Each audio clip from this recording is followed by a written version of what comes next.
আপনি ড্রাইভিংই শেখেননি, অথচ আসছেন ড্রাইভিং লাইসেন্স করাতে। জি, ব্যাপারটা চমৎকার না? মোটেও চমৎকার না। আপনাকে আমি ড্রাইভিং লাইসেন্স কেন দিব?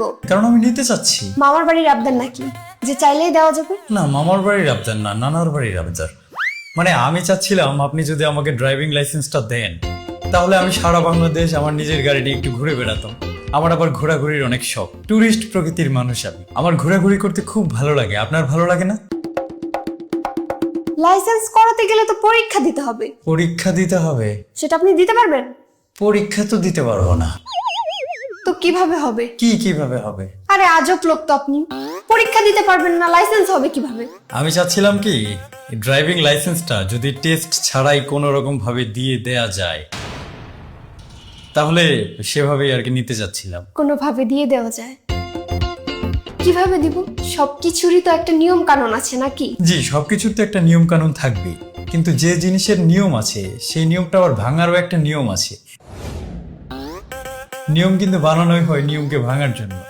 যদি কোনো সিস্টেমে একটু ব্যবস্থাটা করে দেওয়া যেত, তাহলে সেই সিস্টেমেই আমি একটু সিস্টেম করতাম আর কি। আপনি কি আমাকে কোনোভাবে ঘুষ দিতে চাচ্ছেন?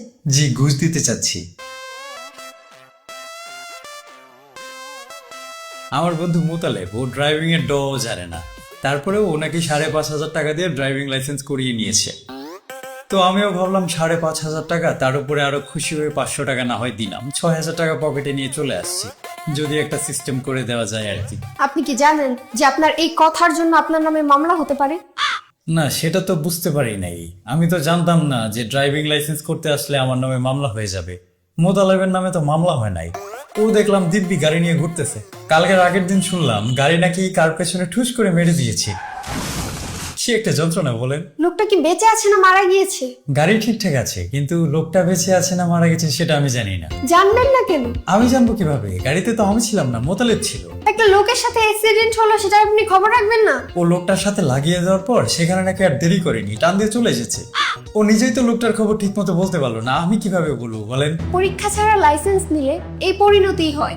জি, এই পরিণতি তো হয়, কিন্তু তাতে তো আমি কোনো ক্ষতি দেখতেছি না। ক্ষতি নেই?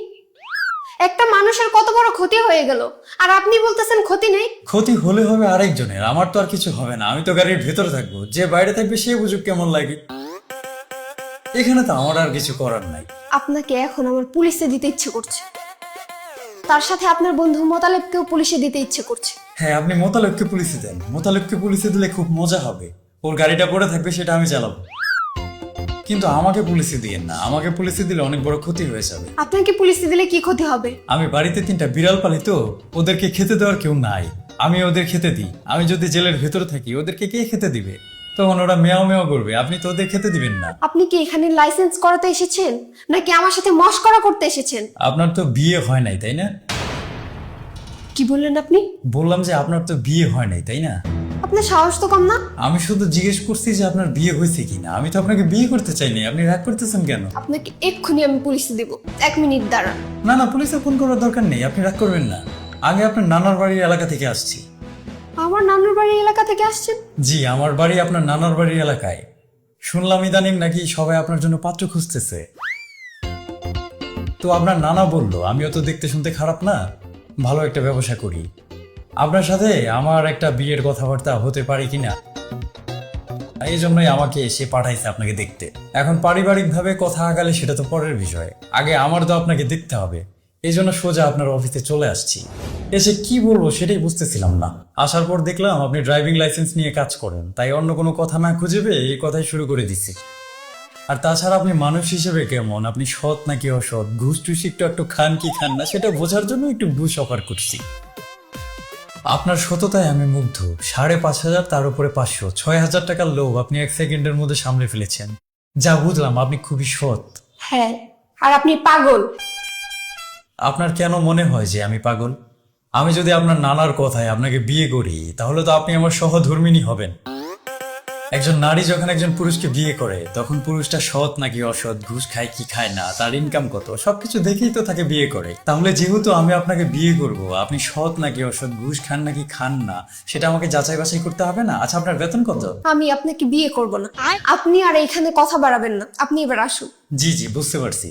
আসলে আমি কথাবার্তা আপনার সাথে ঠিকভাবে শুরু করতে পারি নাই, যার কারণে আপনার কাছে মনে হচ্ছে যে আমি এমন। আমি কিন্তু আসলে এমন না, আমি বাস্তবে অন্যরকমই। এই যে আপনার সাথে যেমন পাগলের মতো আমি এতক্ষণ কথা বললাম, আমি কিন্তু এরকম পাগল না, আমি সুস্থ। পাগল হননি, অনেক উপকার করেছেন। এবার আসুন। আচ্ছা, আপনার নানাকে গিয়ে কি বলবো? আপনি আমার নানাকে কি বলবেন সেটা আপনি জানেন, আমি কি করে বলবো? আচ্ছা, কি একটা বিপদের মধ্যে পড়ে গেলাম। আপনার নানাও একটা পাগল। কি বললেন আপনি? জি, আপনার নানাও একটা পাগল। সে একবার বিবেচনা করে দেখবে না যে আপনি একটা ভালো পজিশনে জব করে আপনি কি দেখে আমাকে বিয়ে করবেন? আমাকে অযথা সে ধাক্কায় ধাক্কায় এখানে পাঠাই দিচ্ছে। আমি আমার নানার সাথে কথা বলছি, আপনি এখন যান। জি আচ্ছা, আমি উঠি। বিয়ে তো করবেনই না, ওই ড্রাইভিং লাইসেন্স কি আসলে করে দেওয়ার কোনো রাস্তা আছে? 1,500 টাকা কিন্তু সাথে আছে, সত্যি সত্যি।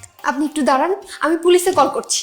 জি, আমি বুঝতে পারছি, আপনি পুলিশে ফোন না করে থামবেন না। আমি উঠি। আর আপনার নানাকে কিছু বলবেন না, সে একটু পাগল স্বভাবের।